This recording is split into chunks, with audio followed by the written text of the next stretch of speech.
ఈ cricket match నిర్వహించడం జరుగుతా ఉంది.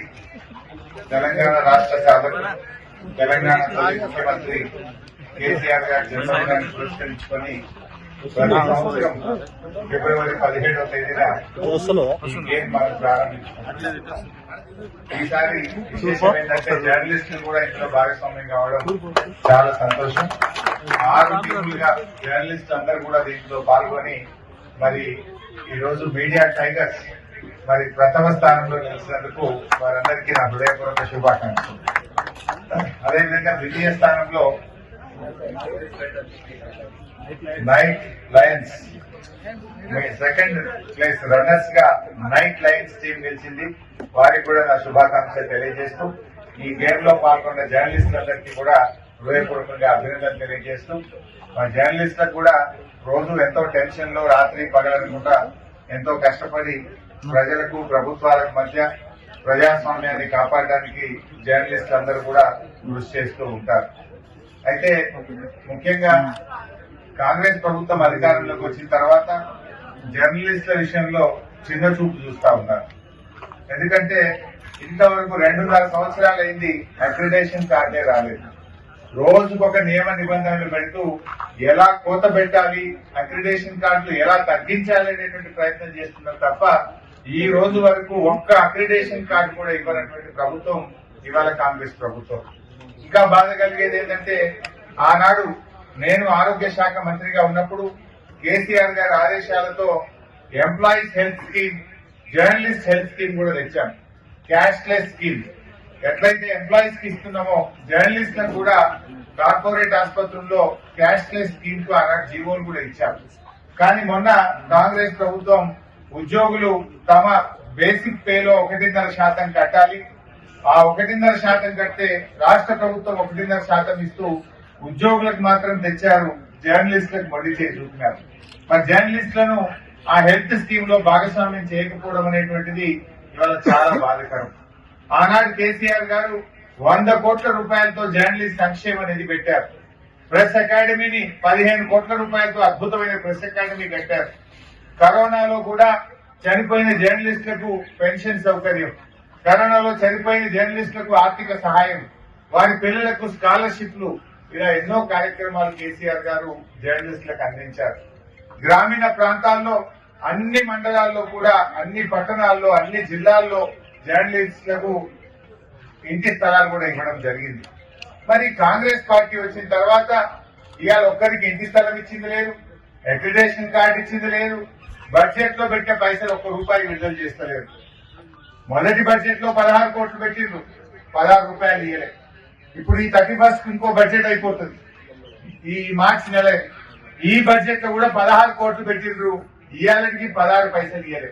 నేను బట్టి విక్రమార్క గారిని డిమాండ్ చేస్తా ఉన్నా, బడ్జెట్ లో పెట్టుడు బల్లలు కొట్టుడు కాదు, జర్నలిస్టులకు మొన్న ఈ ఆర్థిక సంవత్సరంలో మీరు పెట్టిన 16 కోట్లు వెంటనే విడుదల చేయాలని చెప్పి నేను బట్టి విక్రమార్క గారిని డిమాండ్ చేస్తా ఉన్నా. ఎందుకంటే ఇంకో 30 రోజులైతే ల్యాప్స్ అయిపోతుంది. ఇవాళ 1 జనవరి, 31 మార్చ్ లోగా మీరు డబ్బులు విడుదల చేయకపోతే ఈ సంవత్సరం కూడా ల్యాప్స్ అయిపోతుంది. పోయిన సంవత్సరం 16 కోట్లు పెట్టావు, 16 రూపాయలు ఇయ్యలే. మరి ఈ సంవత్సరం జర్నలిస్టులకు 16 కోట్లు పెట్టినావు, ఇయ్యాలకి 16 పైసలు ఇయ్యలేదు. మరి ఈ 31 మార్చిలోగా ఆ 16 కోట్లు జర్నలిస్ట్ సంక్షేమ నిధికి బడ్జెట్ లో పెట్టిన విధంగా, బడ్జెట్ ను ఆమోదించిన విధంగా తక్షణమే జర్నలిస్టులకు విడుదల చేయాలని చెప్పి జర్నలిస్టుల పక్షాన్ని నేను డిమాండ్ చేస్తా ఉన్నా. అదేవిధంగా ఆనాడు బీఆర్ఎస్ ప్రభుత్వం ఉద్యోగులతో పాటు జర్నలిస్టులకు కూడా క్యాష్లెస్ హెల్త్ ఇన్సూరెన్స్ స్కీమ్ తెచ్చింది. నువ్వు ఉద్యోగులను కూడా మోసం చేసినావు. ఆ రోజు 1% కడితే రాష్ట్ర ప్రభుత్వం మిగతా డబ్బులు పెట్టి వాళ్ళ క్యాష్లెస్ స్కీమ్ మేము పెడితే దాన్ని 1.5%కు పెంచినావు. ఉద్యోగులకు పెంచినావు, జర్నలిస్టులకు మొండి చేసి చూపినావు. ఈ రకంగా అటు ఉద్యోగులను ఇటు జర్నలిస్టులను మోసం చేసినారు.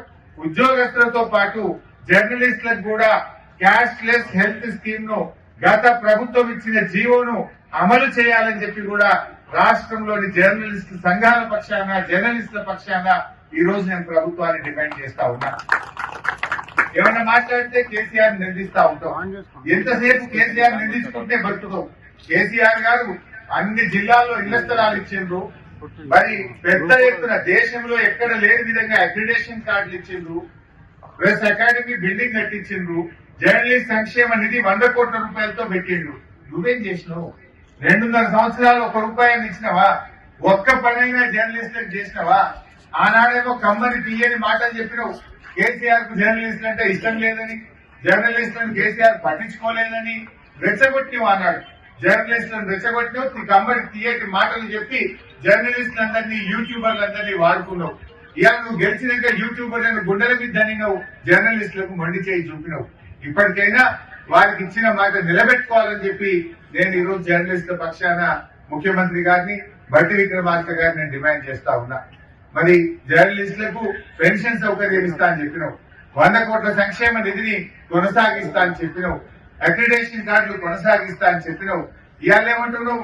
యూట్యూబర్లను చూస్తే చెంప చెల్లు అనిపించాలనిపిస్తుందట.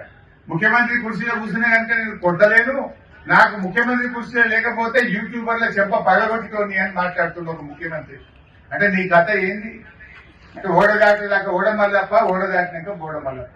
ఇవాళ జర్నలిస్టుల పట్ల ఒక వివక్షను ఈ ప్రభుత్వం చూపిస్తా ఉంది. మరి నాడు ఈ దేశంలో ఎక్కడ లేని విధంగా 100 కోట్ల సంక్షేమ నిధిని ఏర్పాటు చేసిన ముఖ్యమంత్రి కేసీఆర్ గారు. అందుకే ఆయన బర్త్డే సందర్భంగా ఈ రోజు జర్నలిస్టులకు కూడా స్పోర్ట్స్ ను సిద్దిపేటలో నిర్వహించి గెలిచినటువంటి వారికి రన్నర్స్ కు అవార్డ్స్ కూడా ఇవ్వడం జరిగింది. మరి రాబోయే రోజుల్లో తప్పకుండా జర్నలిస్టుల పక్షాన వచ్చే అసెంబ్లీ సమావేశాల్లో మీ గొంతుకై బీఆర్ఎస్ పార్టీ పనిచేస్తుందని, మీ గొంతుకై ప్రభుత్వం మీద ఒత్తిడి తెచ్చి మీ డిమాండ్ నెరవేర్చడం కోసం బీఆర్ఎస్ పార్టీ మీకు అండదండగా ఉంటుందని చెప్పి తెలియజేస్తూ అందరికీ నమస్కారం. జై తెలంగాణ.